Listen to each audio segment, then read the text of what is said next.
Yes, mbaniriza akade kano mwasibye mutya muli mutya ngenda kubasaba musubscribing ate munyigene kade Pastor Kayanja ayongedde okubanga atabuka n'okwongera okubanga ajjayo ebyaba baagala okubanga bamusaanyaawo.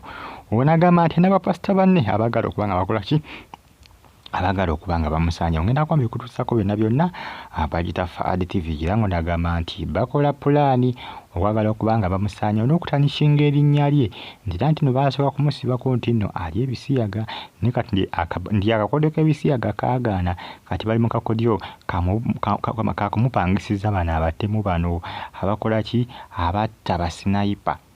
Era n'agamba nti Saalina ali bulindaala kubanga bayinza okwagala okulumba kyaki ye okugisaanyaawo nga bakozesa ebibaluka nga zibbomu. Musubscribing munyige kade bagita Fad TV mbebaza ne bagamba nti muli b'amaanyi nnyo okubanga mugifollowinga. Abantu bangi nnyo ku social media beewuunya bagamba nti lwaki basajja ba Katonda nabo babeera mu ntalo. Munnange eyo yensi ebyo byolina okubisuubira abasinga bakyewuunya nnyo kuba nti Pastor Kayanja ne Pastor Ssenyonga kwosa ne Pastor David Kiganda babeera mu ntalo kubanga ye Pastor Kayanja agamba nti abagala okubanga bakola ki bamusaanyaawo kuliko Pastor Martin Sempa, David Kiganda waliwo gwe bayita Ojoki Morris, Mwada Simanga Jamiru oba naye Pastor agamba nti bakola ki be bali mu lukolo okwagala okukola ki olw'okwagala okumusaanyaawo.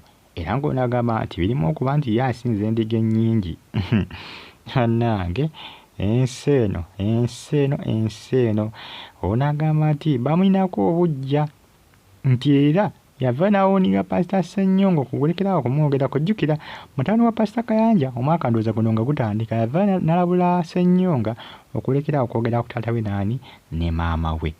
Yamuwooninga n'amugamba alekeraawo kumwogerako, alekeraawo okwogeranga ku taata we buli kaseera ne maama we kubanga nti yabafuula topic wali ku kyaki wali eri nti yabafuula topic buli kadde abeera akola ki buli kadde abeera aboogerako. Yamulabula n'amugamba akole ki n'amugamba yeesonyiwe taata we. Pastor Kayanja agamba nti ennaku zino atambulira ku bunkenke n'ensonga nti bano abasajja bamuli bukiika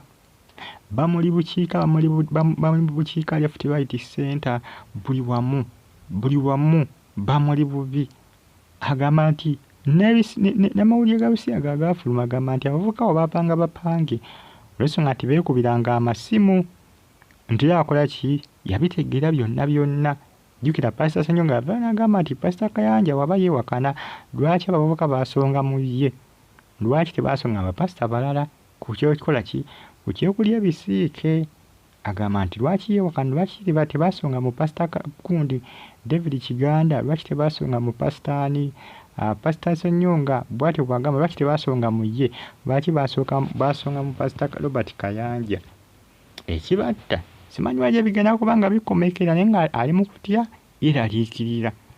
Agamba nti Saalina bayinza okwagala okukola ki bayinza okwagala okumusaanyaawo. Era n'agamba nti bwe banaaba balemeddwa tisiko okumukuba amasasi bayinza okukozesa obutwa. Era essaazo ne byakola ki ne byalya yeegendereza. Agamba nti ebisigadde yabikwasa Katonda ajja okuba nga amuyambako okubanga amukuuma. Jjukira olutalo lw'abantu batandika ku bintu bya Bisiyaga.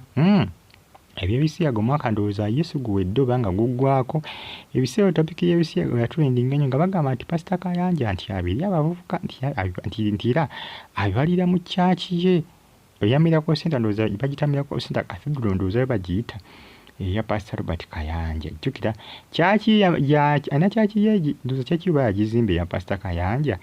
Jjukira nga yagizimba ndowooza eyiyuuba oba eri mu kuzimbibwa naye ono agamba nti nno awo byatandikira awo ndowooza mujjukira saga z'ebisiika awo we zaayitimuka ennyo ku social media y'eggwanga Uganda. Ebiseera ebyo we byatabukira awo. Agamba nti bano bwe babipikangamu era nga oyo y'omu ku abakola ki abapikanga mu nsonga ezo. Wabula agamba nti ebisinga bikwasa Katonda. Eri ssaawa zino atambula ali stand by. Atambula ali standby, atambula ali bulindaala, atambula ali steady. Ofa okulaba nga yakola ki? Ofa okulaba nga yeewala okutuusibwako obuzibu bwonna bw'ayinza okwagala okumutuusaako ne zineewuunya kiki ekibatta bano bavaaki. Abamu bagamba nti obaolyawo biyinza okuba nti weza birimuko ebintu by'abagoberezi. Manyi bapasita bano buli mwayi nabo abagoberezi naye eriya abamu nga basinza bannaabwe abagoberezi nozolengera buno obusaze buno lwakuba ebifaananyi tibivaayo bulungi. Eno ye pulaani gyagamba nti ye pulaani gye bamukolako era nti nno bano bonna abali wano eno bonna mwebali mu pulaani eyo era nga pasita Kiganda amuteekamu, pasita Ssenyonga amuteekamu. Naye nga nze ndaba bandibadde bajasiti bakola ki bakolera wamu naye nga nze neebuuza entalo wa gye zifa ne munayo yensi eyo yensi entalo zo zirina okubeera mu mateeka kkiriza obagaana oba olina okusaba busabe Katonda kola ki kubanga akwasaganyiza kubanga yafuga ensi eno oba olina kubeera standby nakwekwata ku mutonzi okuba nti nno akuyamba kubanga omusajja bamusibako sseba amatu g'embuzi okumuliisa engo ye bw'agamba nti nno yali abavubuka ebisiyaga abatambulanga ku social media kubanga n'abamawulire ga TV babakolako interview abavubuka abo naye nga kiraga nti waliwo eyali abasindikira ssente era ne pasita Bugingo balimuteekamu nti omukwabo nti abasindikiranga abavubuka abo ssente. Omuntu gwe saawuliramu yali pasita Bugembe ndowooza naye abasinga nabawuliramukko mpoziko ne pasita Tom Mugerwa. Saamu omanyire bapasita batabira mu ntalo. Pasita Bugingo bagamba nti yalimu bwetegeeza mu pulaani ez'okusaanyawo pasita Kayanja, pasita David Kiganda, pasita Ssenyonga ate ye baaba ye yali mbulungi kubanga ye teyeekweka na kwekweka ng'asiiba alumba omusajja ono. Ebise singa bategeeza zira nki awaze zaakola ebise bisinga tagimalako nga talumbye pasita Kayanja. Kyovula mutabani wa Kayanja avaayo n'amugamba ajja kumukola ekikyamu kyajja okwejjusa bw'atesonyiwe taata we. Mutabani we abadde yamuwooningamukko n'alekerawo kubanga ayogera ku taata we naye kati agenda addamu okubanga akola ki amufuula topiki oba kiki alinga nga yamutwalira omukazi oba yali egwanyiza mukazi wa Kayanja. Aya baasi nze naawe munange byebyo musabuscribing munyiga ekkale bagitafa ADTVG. Mbagala nnyo mulira mbeebaza ne bagamba nti muli bakabe nnyo okubanga mugifollowinga. Pulaani, Mawanda Jamiru, Simayanga Patini Sempa, Ojoko Morisi, David Kiganda, bonna mpali mu pulaani ombe bulungi mweraba.